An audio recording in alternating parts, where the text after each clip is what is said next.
We all know that these laws are just attempts to destroy the plant-based movement.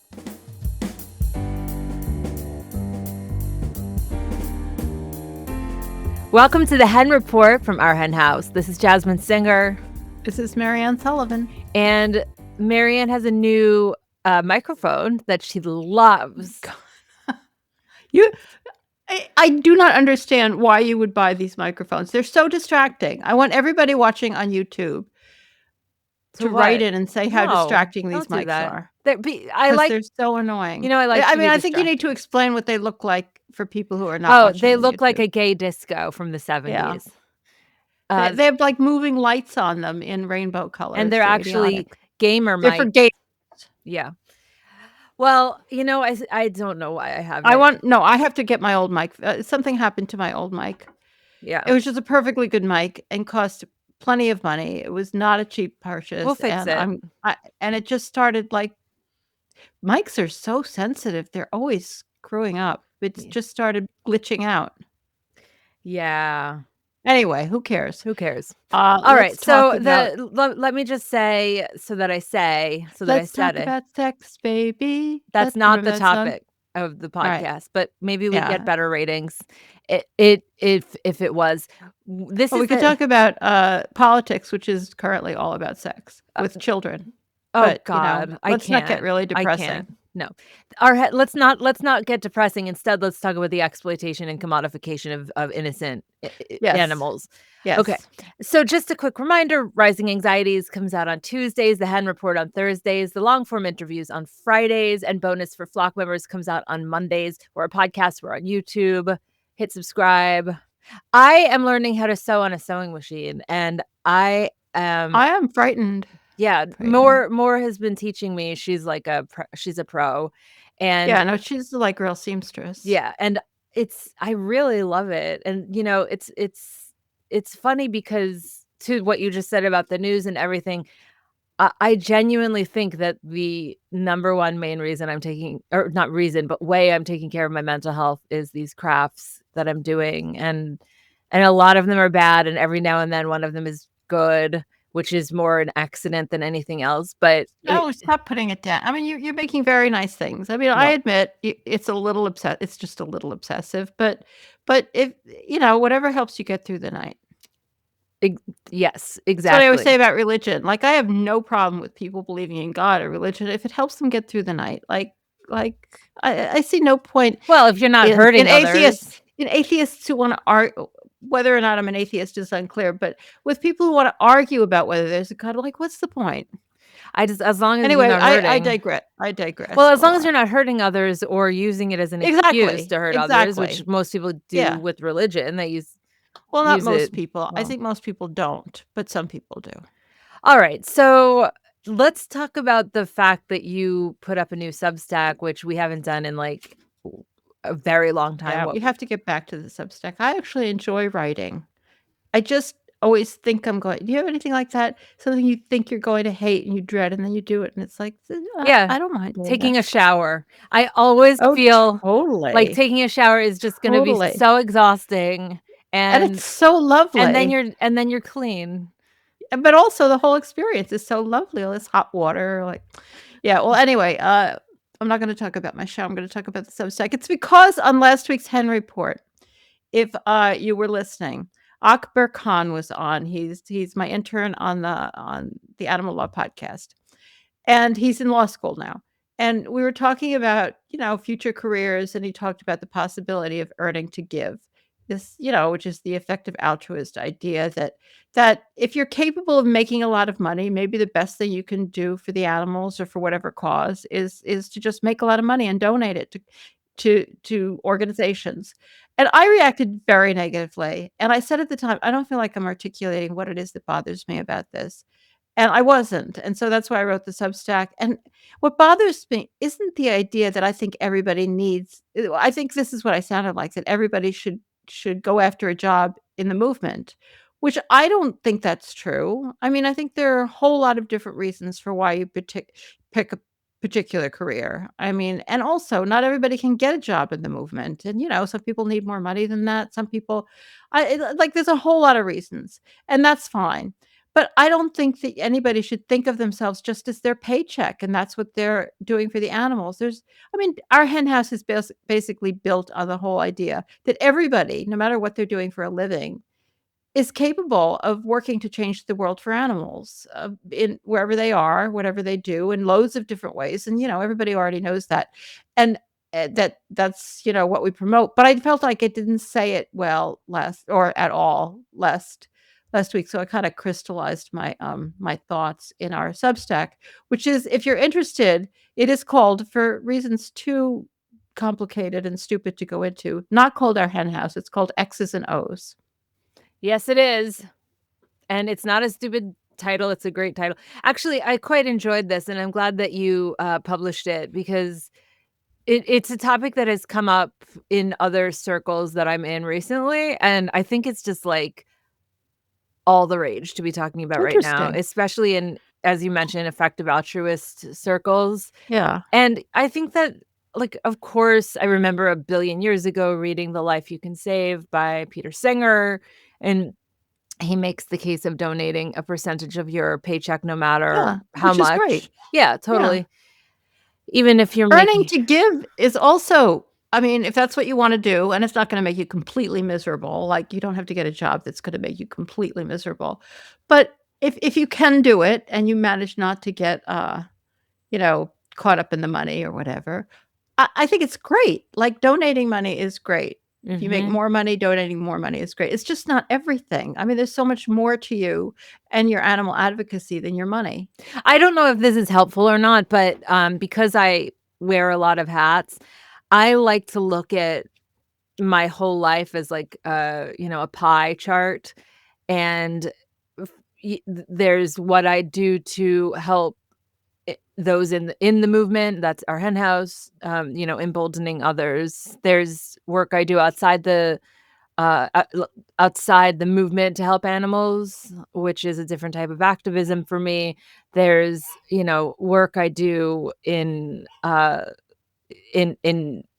l book writing or helping authors to create books, and, that would sort of fall under the category of both of those things because I would like to help thought leaders, uh, leverage their platforms. Are we And now using the term thought no, I leaders? hate Because it. I thought we hated I that hate the term. term thought leaders.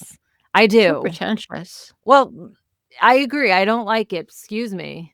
I'll have to I was just asking. I'll I lead was this surprised I to hear will you lead use it. the thought to think of a different way of putting it. Or people, visionaries who wanna help change the world for animals. And then for my own sanity, there are a couple other categories too, bless you, Thank you. that I'm always bringing my animal rights ethos and veganism into anyway. But I find it that that's useful. And then there's what you give, what you donate, whether that's time or money or both. And so for those of you listening, I just try and, if this resonates with you, look at your life as like more of a big picture as opposed to a fragmented collection of thises and that's. So I Well, find that. I don't think, I mean, I feel like I'm exactly the opposite because I don't, of course, I'm retired and I Well, have, sort of. uh well, retired in the sense that I can kind of do what I want. Um, Mhm. and, it's just animals. It's just animals. It's animals all the time. I think that what I do is more or less animals all the time. I just there's a couple Oh, yeah, I outlets. do a couple of different things, sure, Right. but Yeah, in any case. my whole life is like a picture of a sunny day.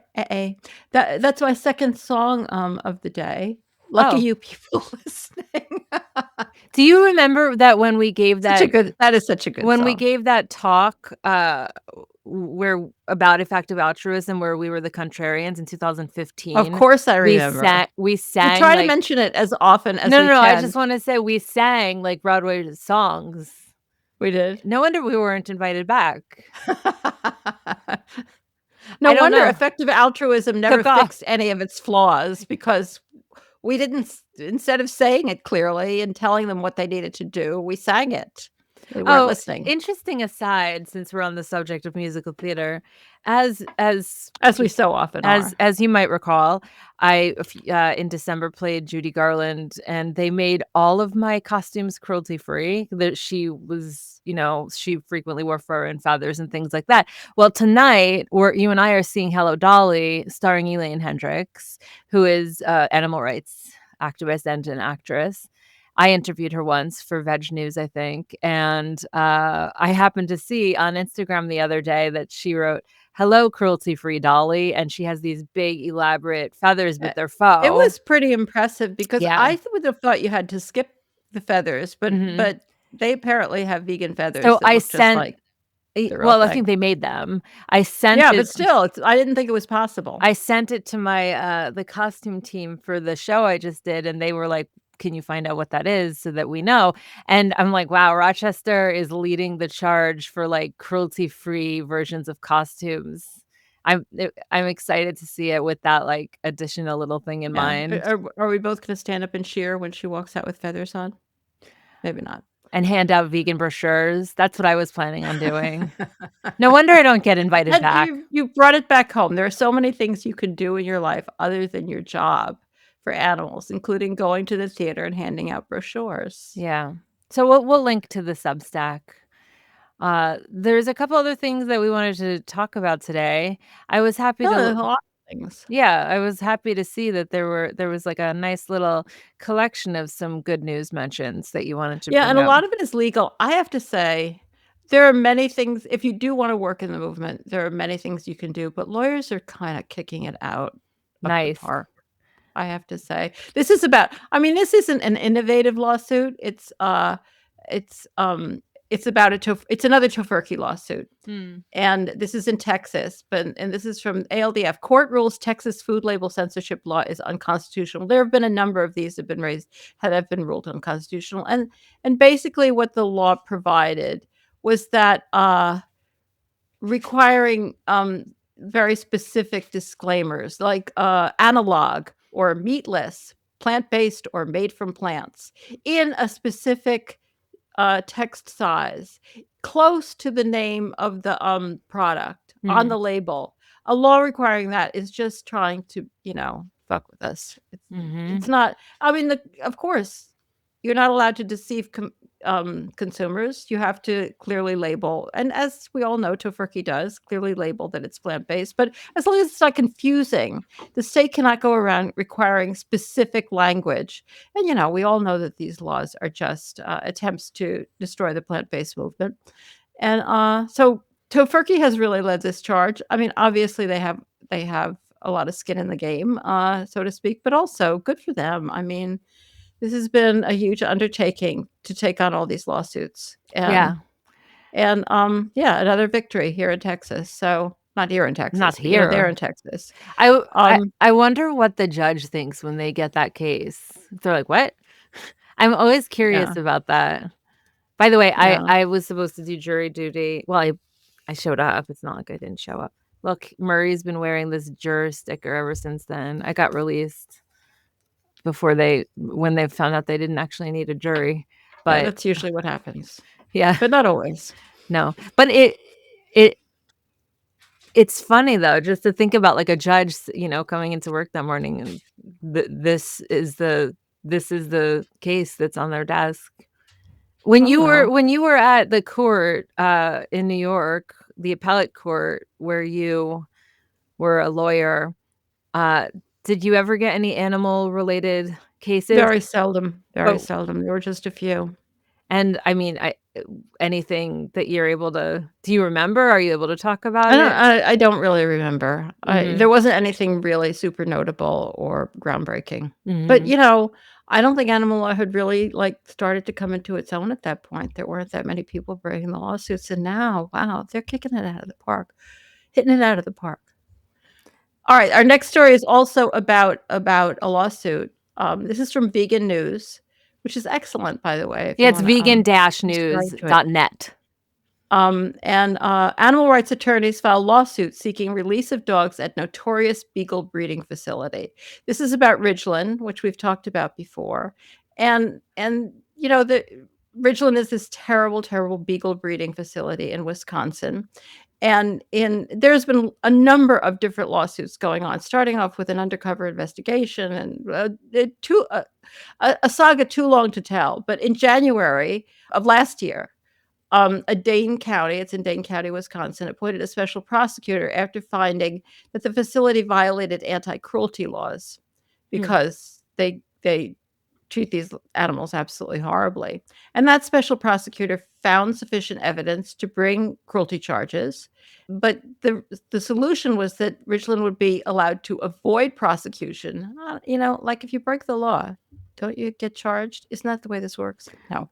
I don't If think it so. relinquished its state license to sell dogs by July 1st, 2026. So it's been ongoing since then, though they know they're going to have to wind down. But there's all these dogs in there. I think a couple of thousand that what are going to happen to these dogs on July 1st, 2026. So I'll take a few hundred.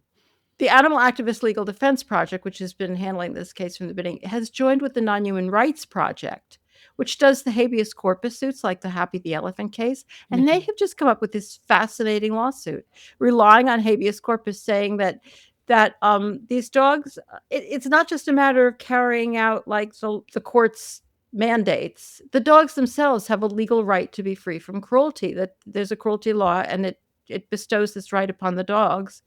And a recent poll shows that 94% of voters in Wisconsin believe dogs have a legal right to be free from cruelty. So maybe it's time to. So they're representing the dogs. They want to get them released on the dogs' behalf, not on the humans' behalf. And Best Friends and About One Tail at a Time, which is a Chicago-based rescue, have offered to take the dogs. I mean, we're talking about thousands of dogs. So they have this. This is brilliant, and I'm really looking forward to seeing how this plays out. Oddly, when Wayne Shung was on the podcast a few weeks ago, and he mentioned very briefly that he wasn't in the UK where he now lives. He was in Wisconsin because they were doing some follow up work on Richland. Obviously, this is what they were working on. Oh, yeah. There are some interesting, I mean, from where I sit, it seems like the law is like a deeply creative way of Yeah, no, there's creating. a lot going on, and It's it's interesting. it's funny to think, about creativity and the law, but to me, that's kind Oh of no, it's the not. heartbeat of the law is creativity. It's Or the legal work. I mean, not all types of legal work, but litigation like this is incredibly creative work. It is always trying to cup, no matter what the case or what it's about, you are taking what already exists and trying to come up with a creative way to say, under those circumstances, there is a way for your client to win. It's very intellectually creative, and these people are doing really out of the park creative work on behalf of the innocent. So who wouldn't want to spend their life doing that? well, and that's a good segue into another victory for animals. Do you want to talk about Taiwan? Yeah, this is in Taiwan, and it's not litigation, but this is really good news. And PETA is reporting on this, and apparently was part of the effort here to prompt Taiwan's Food and Drug Administration to prioritize animal-free testing methods for all new food products. Mm. And it seems like they've really this is regulatory work, which is also legal work, but they had to update their whole food safety rules for novel foods, which is hard because you don't want anybody just bringing novel foods onto the market without caution, because it could be poison. But so they're starting to prioritize animal-free testing methods. So that's a step forward. And also on a similar front, but here in the U.S., from Physicians Committee for Responsible Medicine, they are applauding the EPA, that's the Environmental Protection Agency, for recommitting to replacing animal tests. This is one of these weird bedfellows things, because apparently it was during the last Trump administration that they announced their first commitment to reduce animal testing and eliminate the use of mammalian animal testing completely by 2035. So, it's getting there. Even at the end of this, it's not there. But the EPA test uses huge numbers of animals, and then it was dropped. Mm. this policy was dropped, and now they have readopted it. And according to Janine McCarthy, who's the acting director of research policy for the Physicians Committee, said replacing animal tests with innovative, reliable, and more relevant methods and strategies has been a long time coming, reflecting growing scientific evidence that non-animal methods help better predict human health outcomes. And so this is big news. You know, the more people who adopt these tests and the more they're required to, the more companies put money into them and do more research on them to make them better. So every step forward leads to other steps forward, especially when you're getting the government involved. So also some good news. Yeah, it's over. Animal testing is Almost any day now. any day. Any day now. Uh-oh, third Any song. day now. I shall be That's such a good song released. for animal rights. Yeah. It's like that should be the I love that song. the animal rights theme song. I particularly love the Bette Midler version. Yes. And that's why I love you. Though it's a Bob Dylan song. I'm aware. It's such a good song. I was worried that maybe somebody, I know you're aware, but you know, somebody who's not a young person might be listening. Really? What are they doing listening? Just kidding. Okay, so what's going on with alligators?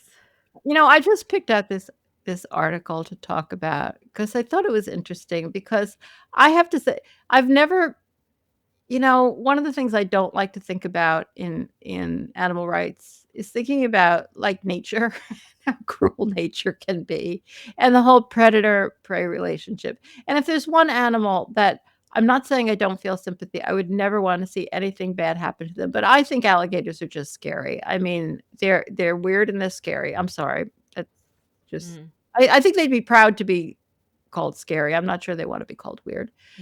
And you know, but as this article points out, it's in the Revelator. The guy who wrote it says he didn't grow up in Florida either, but his I guess his wife did, and so he ended it when he first went down there and came across alligators. She was completely nonplussed, and he was like, "Oh." But the article makes such a great point, because I mean, actually, alligators were almost extinct, and they were saved. But people find them fascinating, and that's why. But there's such a much more important reason, and this applies to other predators as well, but particularly predators in wetlands. And wetlands are extremely important for climate, and predators are extremely, like, they've just done research where there are alligators, there is much more carbon storage. Like, they go into the reasons they think that's why, but apparently North America, which is where these alligators are, harbors 42% of the world's tidal influenced wetlands, and they're unbelievably important for storing carbon. So I just thought it was worth mentioning, because it's hard for me to come up with things to say about alligators that's really sympathetic. Well, as I say, I would not want to hurt one, but you know, when I horrifying. We saw those alligators down in Louisiana. Do you remember that? I do remember. There's apparently Louisiana is the other place that has really.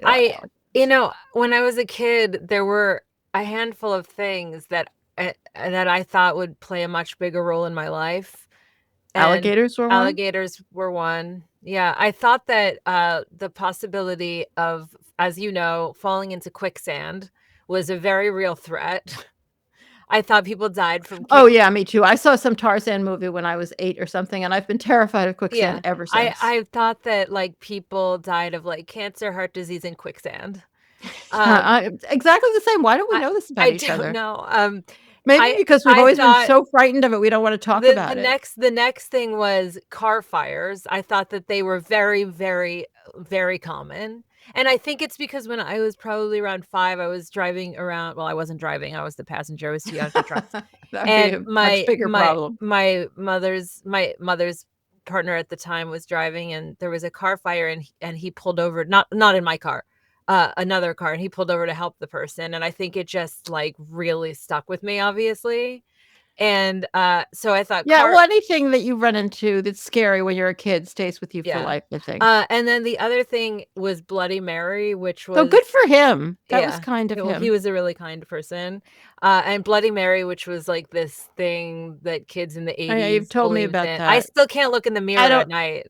I don't know It's anything basically about like the that. ghost of Bloody Mary will come out of the mirror, Yeah. and, No, like, you told me what it was, but he I was too far into yeah, adulthood by no, I then to know know. about that. But, one of the things was the alligators, and I think it's because when I would watch Sesame Street, there were, like, frequently alligator characters, and Uh, so I just thought, "Okay, well, quicksand, car fires, alligators," like, it just never really. Interesting because I used to watch Kukla, Fran and Ollie, which was a cartoon, and it wasn't a cartoon, it was a puppet show. It was Uh-huh. on in the 50s, Yeah. and Ollie was an alligator and a lovely puppet, and you'd think that would have prevented me from developing such a fear of alligators, but no. You wanna know Oh, I something. haven't thought of Ollie in a long time. Well, I'm glad to reunite you with that memory. You wanna know something that's really unfortunate? Like, I know that phobias are sometimes well, I think they're inherited. Y w I was hiking a few years ago and saw a snake, and I think it was probably just like a garden snake. Like, I think it was probably just, like, the dude was out in his swamp in his home, and Yeah, I mean, it's probably an innocent snake. yeah, I mean, and not that any of them are guilty, but you I know what I mean. started to feel faint and like I was gonna Yeah. throw up, That is very common. but I was, like, also at the same time that this was happening, I was like, "This is really interesting. I think I have a phobia." Like, I just it was, like, physical, even though I rationally knew that this was not like a rattlesnake. I just was like, Yeah. "Oh, No, I'm I gonna." think it's very common. People I don't have that. I mean, I am scared of snakes because I don't really know enough about them to know how to identify ones that are poisonous, uh but I don't have that aversion thing. I remember one time I was in a canoe with a friend of mine and in the wetlands in New Jersey, and we were going down this little river, and I looked up and there was a big snake wound around a tree, a Mhm. branch of a tree right up above us. I said, "Oh, look, a snake," and she screamed bloody murder. You know I think I came close to killing her, but I was just like, "Oh," I didn't think that snake could get to us or anything unless it was Yeah. really trying hard. So I don't have that aversion. But if the snake had been near me and Right. then I would have been logically scared Well, that because it reminds could. me of the time that we were driving to Gretchen's, and I know she's gonna be listening to this. We The were driving to bear? Gretchen's, and we made the wrong turn. I think I was driving, and we were, like, in the woods, and I turned into her neighbor who's not close because she lives in the country, her neighbor's driveway, and, to turn around, and up the neighbor's driveway, we saw, like, an individual, and we're both, like, looking at this individual, and, like, I think we both paused for, like, 5 seconds, and then we're like, "It's a bear!" And it was so That was weird crazy. because That I was just crazy. never really saw. I'm such a city kid, and Yeah. but I also wasn't scared. It's like, "Wow, there's a bear. That's so cool. Well, It's we a were in a bear." I car. know, that's I true. mean, Yeah, maybe if I was felt fairly oh, protected, and it was a yeah, black bear, it wasn't a grizzly bear. and he was, like, trying to So get in the bird feeder. Oh, yeah, yeah. poor little Aw, he guy. was hungry. Yeah. Anyway, so I think you have one more story to we went on Yeah. a quicksand. Alright, this is big. This is the big one. There are Mhm. 2 issues I'm obsessed with right now. One of them is H-2A visas, to talk about a little bit in our interview this week, and the other, as you know, if you listen regularly, is manure digesters. It's so interesting what animal activism will lead you to think about. Environmental organizations ask USDA to stop subsidizing manure digesters. We've talked a lot about this whole, like, this thing where mostly dairy farms, but other kinds of I guess pig farms as well. That have their new thing is converting manure to biogas. Basically, biogas is natural gas. Only it's not found as a fossil fuel. It's created, and Mm. you all know that, like cows and other animals. Um, their both their manure and they themselves they belch out methane, among other gases. And so I wasn't really aware of the fact of how much money the U.S. Department of Agriculture is providing to these big dairies. This only really applies to big dairies. It's called through the Rural Energy for America program to help people buy these biodigesters, which are enormously expensive, and this is really only available to big dairies, because it's not like the government is footing the entire bill. But it just, as these lawyers point out from Earth Justice, this is a way of incentivizing these outfits to generate more methane. Like, of course it What? is. It's like the government is paying them to be able to collect the methane and sell it. So of course they're gonna. I mean, they're not stupid. Well, they are stupid, but but of course that's what the result's going to be. It's crazy. These are your tax dollars at work. They're, and they're not even that great. They can leak, in which way they're leaking methane, hugely Right. hugely Who bears powerful. the downside of this? Everybody, like the Earth, they're leaking methane, a hugely powerful greenhouse gas, and also it's only from the methane from the manure that they're managing to collect. It's not the methane that comes from the animals themselves, and so it just makes, and then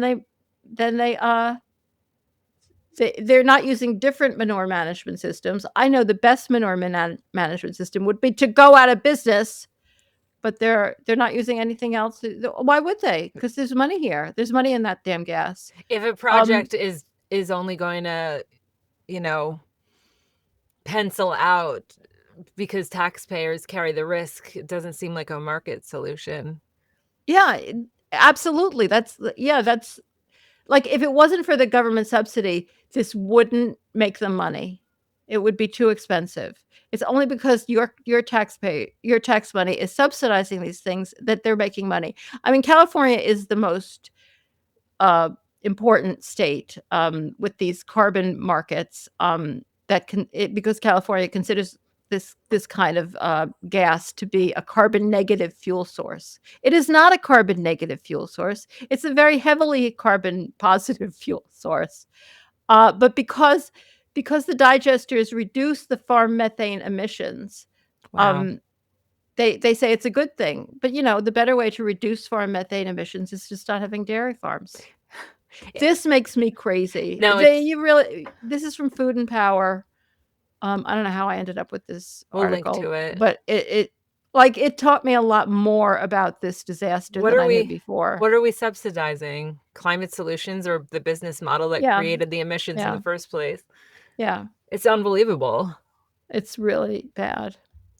No wonder you're obsessed But with there it. there are these organizations who are really working on it. I mean, it's people have awakened to it. Hmm. And apparently, so they filed this petition, and it says here that the USDA appears receptive to the petition and newly skeptical of REAP digester projects. I hope that's true. Hmm. But they already put a 90-day pause on the acceptance, processing, and awarding of loan note guarantees for these digester projects. So maybe, you know, I mean, it's probably just that somebody's waiting to be paid off or something, but maybe I Yeah. shouldn't be so cynical. I'm sorry. I'm You trying can be not to be cynical. cynical. It's It's just so hard fine. these days. I think it's fine. Just be authentic. Do you know how many people write Well, to us? I'm trying for myself as well. I don't Oh, think it's a good place to live. I I understand that, mean, but I will say that it does normalize something for the rest of us, and that is appreciated. Uh, oh, okay. I'll go even more cynical. well, I didn't say that, but all right. Well, here's something I'm excited about. I mentioned Gretchen a moment ago. She's not just a friend of ours. She's a very It's not accomplished just a bear neighbor. she's a very accomplished poet and activist. And if you're a regular listener, you've probably heard us talk about, or maybe even talk with Gretchen Primack. We love her. We're fans of her work. We've described her celebrated book of animal-themed poems, which is called Kind, as painfully beautiful, and I stick to that. We've talked about it as an example of how powerful the arts can be when plugged into animal issues. Well, we're really excited because we heard that Kind went into yet another printing, which, I mean, for a poet, it's like a big deal. Like the fact that a poet is even published, but yet another printing. And that's thanks to people like you who are listening to our hen house and listening to Gretchen and who want like pro animal poetry and people who buy a copy or two and pass them around. these poems are so inspiring, and they've inspired not only vegans, but I think they've also inspired people to go vegan.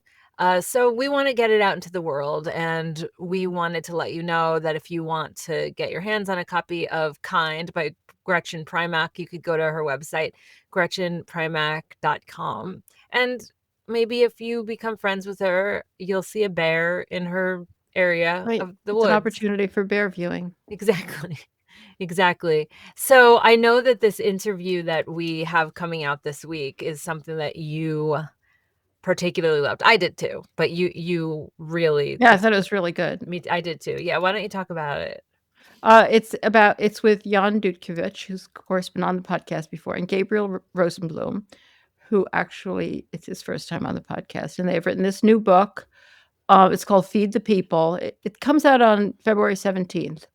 And I think this book is really a game changer, and I learned a lot reading it about it's not just about animal agriculture, it's about food in general in the US and where we get it, what's right about it, and there's plenty that's right about it according to them, and what's wrong about it and needs to be fixed. And really, really, like I was saying before, you start caring about animals and all of a sudden you have to learn about all this stuff that you didn't think you had any interest in, like manure digesters. And this gives you a lot of information. Yeah. They have a different perspective too. I can't quite Yeah. explain it, but it's not the same interview you've heard before. I'll just say. It is not anything like, small farms are great. No. It's No. more like good food is great, and there are lots of different ways to get it, and to get a lot of it to feed everybody well. The other day I ate food and I was hungry, and so I just remember eating and I said to Moore, "Food is good." Yeah, food is And I really was good. thinking about that, and I was like, I do not consider food that came from animal products food, or I should No, say, no. and so when I say food, I genuinely only mean vegan food. The rest is animals. I mean, I think that's one of the points they make in this book is that food is one of it's not only what we need to stay alive and to stay healthy, it's the great pleasure. Mhm. It's one of the great pleasures, Yes, I agree. or should be. And I hope that RNS is a great pleasure for you if you're listening to this. Nice segue. Thank you for tuning into our gay disco, especially those of you who are watching it. I'm gonna go get in my silver sequence halter top number and dance to It's also like I have to prop it up. mine. I have it on a thingy, like Yeah, I don't have a thingy, and I don't want a thingy. all right, I'll fix your mic, okay? I'll figure it out. Right. All right. Well, thank you for tuning in. Thanks to Vicky Beechler and Jen Riley as well for their help making all of this happen. And thanks to you, especially if you're a flock member, for making this happen. And we'll talk to you next time.